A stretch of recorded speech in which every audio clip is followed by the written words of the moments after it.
Hi, Democrats. Today is Thursday, May 28th, and it's time for the Chair's Daily Live.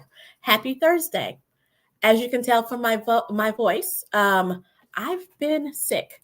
That's why I've missed a couple of days, and I kind of debated about coming on today because I still don't really have a voice, but it's Thursday. I was hoping that Representative Dollens could join us, but it's getting kind of hectic at the Capitol this week, so he won't be able to join us today. And so what I'm going to do is just kind of give you an overview of some of the things that are happening politically in Oklahoma, right? So the House Democrats, led by Leader Cindy Munson, have asked the legislature once again to investigate the superintendent of public instruction.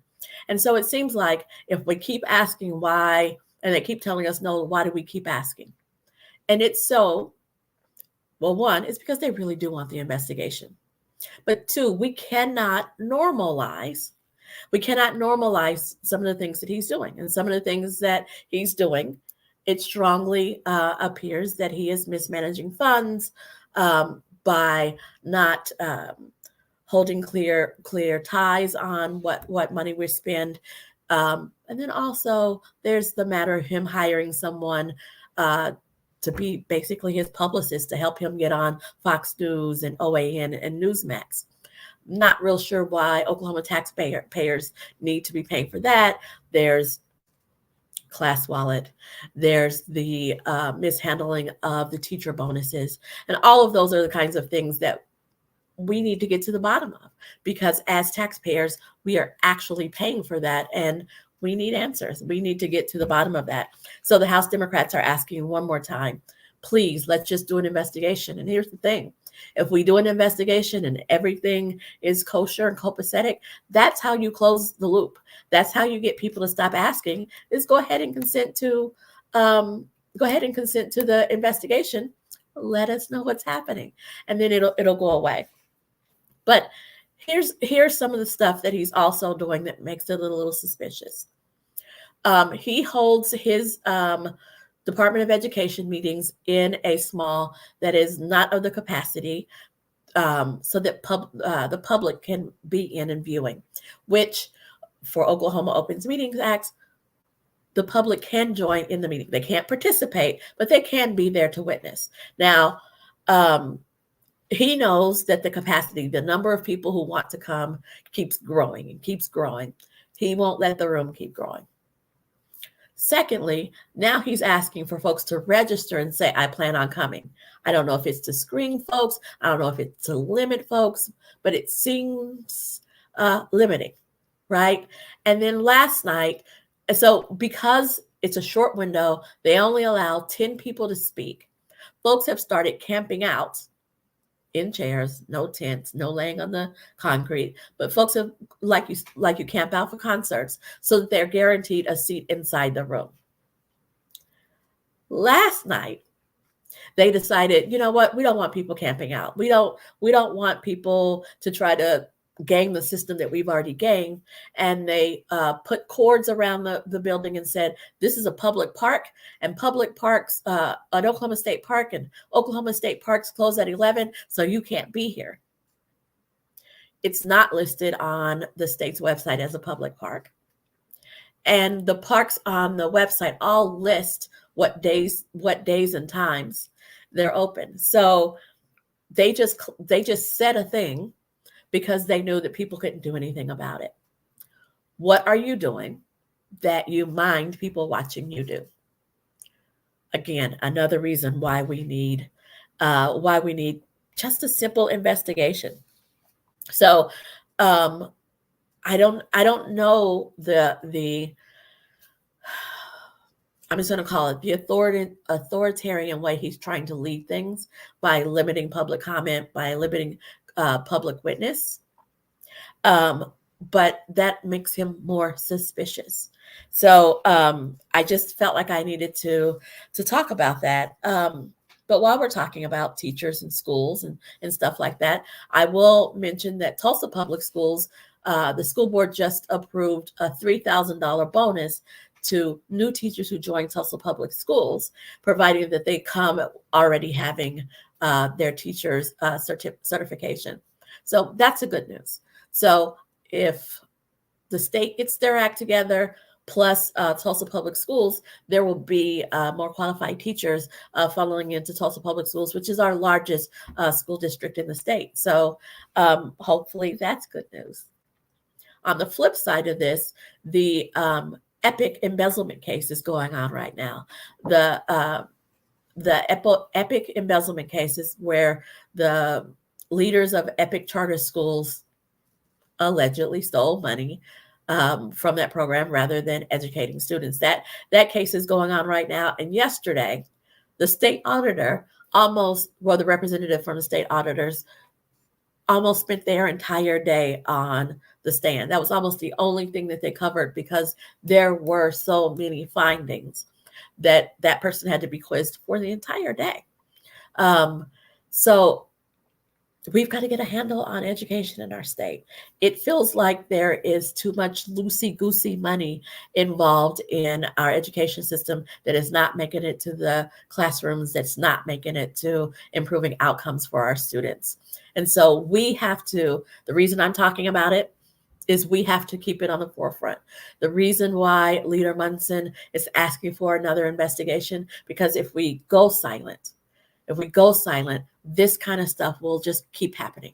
People can embezzle tens of thousands, hundreds of thousands of dollars. Our State Department of Education can do everything under the cover of darkness. Not a good move, and that's not how we move our state forward. So I just kind of wanted to talk about that. Today is going to be short because it actually hurts to breathe. And I want to put it out there. You won't see President Biden selling tennis shoes. You won't see President Biden selling Bibles. We have to focus on what is real here. And what is real here is we have to focus on our elections without losing sight of what's happening in the run for the president. And in the run for the president, in real life, we have one guy that everybody's mad that he's had too many birthdays. Meanwhile, he's passed the Infrastructure Act, the Inflation Reduction Act, CHIPS and Science, which means more things are built in America. He's capped insulin prices, which means people are less likely to have to be making a decision between food and medicine. He's done these things. And a guy, let's just forget about his 88 indictments, but a guy who's out peddling Bibles. He's out peddling tennis shoes. He's just a carnival barker. I don't understand how there is a choice, but apparently there is a choice. So I ask and I encourage you to shore up your friends and family and make sure that they're ready to vote. But in the meantime, be focusing on our local elections. I don't know why I brought up the tennis shoes and the Bible today, but in my listening to the news and my scraping the news, it showed up in print and it showed up on the radio and it showed up on TV that we have someone who's running for what is supposed to be the most dignified office in our country who is selling Bibles. I'm not even going to get into the why, but he's selling Bibles.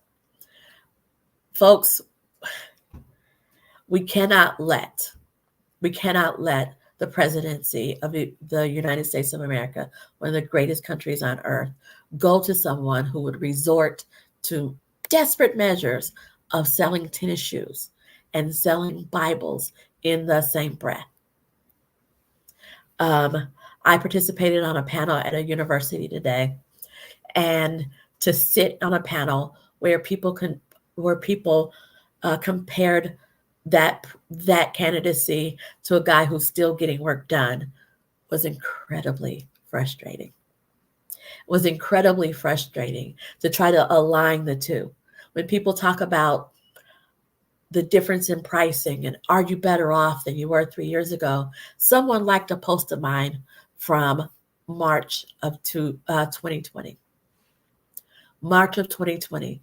Are we better off than we were then? Right around this time, 4 years ago, I started my live, my daily lives. and they were supposed to last for just a really short time because we were being told that this shutdown from COVID, if we could get it under control in a very short time. Today, I participated on a panel, and one of the panelists weren't able to join us because he had COVID. So it is still a real thing, but are we better off? I think people have forgotten that we were rationing toilet paper, that you would have to go to 3 or 4 stores to get toilet paper. That at one point during COVID, you couldn't find chicken wings. Are we better off? Heck yeah, we're better off. I can go to the grocery store when I feel like going to the grocery store now. I am confident that I don't have COVID right now because I've been up on my boosters. And we have President Biden and his administration to thank for that. We have to focus on not the slogans, not the crap that the Bible salesman would tell you is important. What's important is our country in a better place than it was? And Lord have mercy, it is. It absolutely is. That wasn't my plan for today, but I feel moved to say I'm better off. Folks I know are better off. Do I pay more for housing? I absolutely do. Do I pay more for eggs? I absolutely do. Some of these things are what we call greedflation. In a capitalist society, people can charge whatever they want to charge. They don't call the president and ask him, can I raise rents? Can I raise rates? That's not how that goes. Let's focus on the things that the president really does. More importantly, let's focus on Congress. You want better outcomes on a federal level? Vote for Congress. You want better outcomes at your house? Vote for city council. Vote for state rep. Vote for state senator. Don't only focus on the president, but I almost never talk about the president's race, so I thought I needed to talk about it. But if you want better outcomes for your household, vote for the down ballot races. Don't just vote for president and then ignore the rest of your ballot. Vote for down ballot races. And I say that because today is Thursday. It is early voting. Today is early voting. It's today, it's tomorrow, early voting for the election that is happening on Tuesday, April 2nd. So if you haven't voted, you were planning on voting early, you have an hour and a half to vote today, you have 8 to 6 to vote tomorrow, and then you have 7 to 7 to vote on Tuesday. Guys, have a wonderful evening. And if I still have breath, I'll see you tomorrow at 4:15.